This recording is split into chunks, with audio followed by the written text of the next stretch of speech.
Tata Capital is gearing up for raising 15,500 crore rupees, and this is through its IPO that is opening today.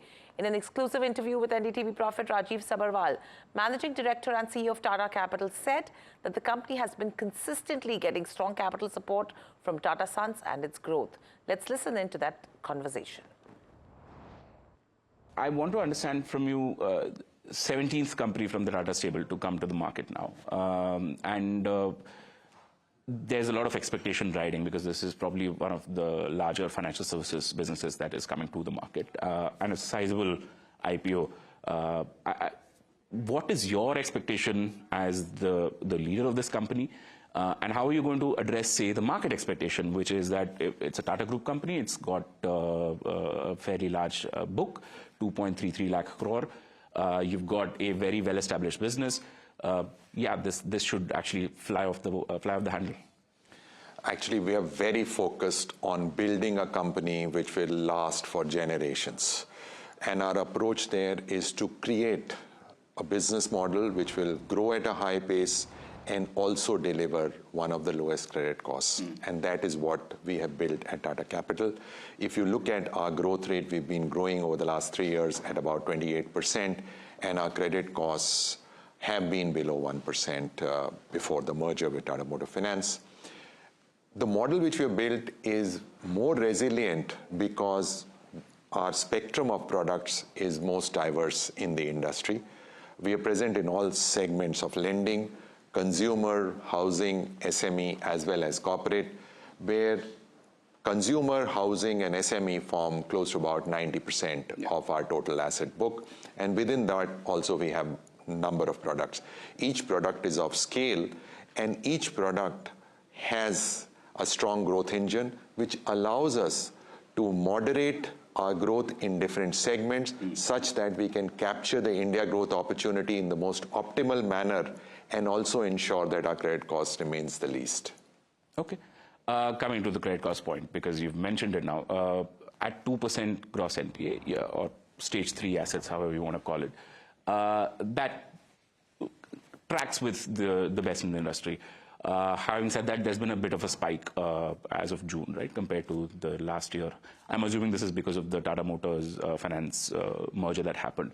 But in terms of the asset quality of the portfolio right now, is that anything that is a bit concerning? We've had a period of auto loans defaulting more than the other retail assets, but something that you're looking at. The way I look at it and the way you see our company, before the merger, we've always had credit cost of sub 1%, which is amongst the best in the industry. The merger approvals came in May of this year, but it incorporates the financials as of March 25. We do believe that the segments in which we operate today are in a much good situation, and in terms of credit costs, we've seen the worst behind us. In fact, each segment is behaving very well, whether it is unsecured, whether it is secured, whether it's housing. Each of these segments is behaving very well, and we foresee that we will always be in a region where we can keep our credit costs as amongst the least in the industry. If you look at housing, which forms the largest book for us, that's about 71,000 crores. That's our subsidiary housing finance company. It has credit costs which are less than 10 basis points. And it is growing at a pace of over 30%. I think the use of technology, the use of digital and analytics has allowed us to build models which are resilient with large growth. And managing both growth and keeping costs low has worked very well for us. I want to quickly take a question around the environment that we're operating in right now. Right, there's a consumption push that one is expecting. However, the last 2.5 years, urban consumption has not been doing that well. Rural has more or less kept that pace going. With the GST, with the tax benefits that are coming in, the hopes of a trade deal with the United States, all of these have impact on your portfolio as well. How are you seeing these elements sort of helping you? I understand you can't give me a lot of growth figures, but if you can tell me a little bit about the color of the future growth. So if you look at India, and there is a lot of positivity which has now got built in because of GST cuts. People are also anticipating the trade deal getting done soon. Even if you look at growth rates of about 6.5% to 7% for India, that translates into a credit growth of about close to 11 to 12%.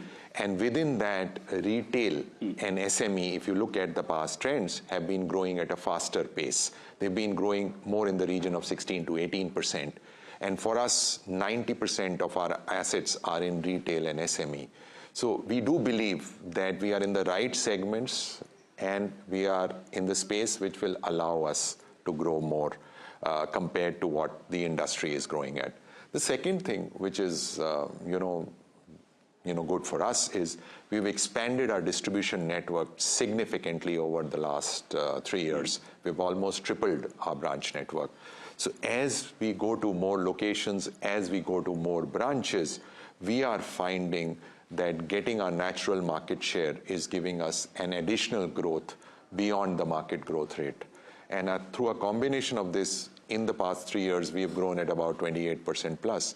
And we believe that in the future too, we will continue with our strategy, not only of continuing to get our natural market share in the markets which we are present, but expanding to new markets and expanding new products or adding new products, which will give us healthy growth. Okay. At 20% of your book is unsecured advances, right? I'm trying to understand the market that you're operating in. Your competitors have a slightly higher ratio of unsecured loans, and that obviously boosts whatever margin that they make on their business. Has there been a thought process at all to maybe jack up that a little bit further? Because banks tend to be a little more conservative on unsecured, but NBFCs have that room to grow that further. Is that something that's part of the thought process? So just to give you the color of the picture, retail unsecured forms just about 12% of our total book. And we were conservative on that side because over the last 2 years, the industry saw some amount of increased credit costs there. But we believe that based on all the changes which we did, the higher credit costs are behind us, and we will watch this space and will grow this gradually. Calibrated. Yeah, in a calibrated manner, so that we can take advantage of the growth story as well as manage our credit costs.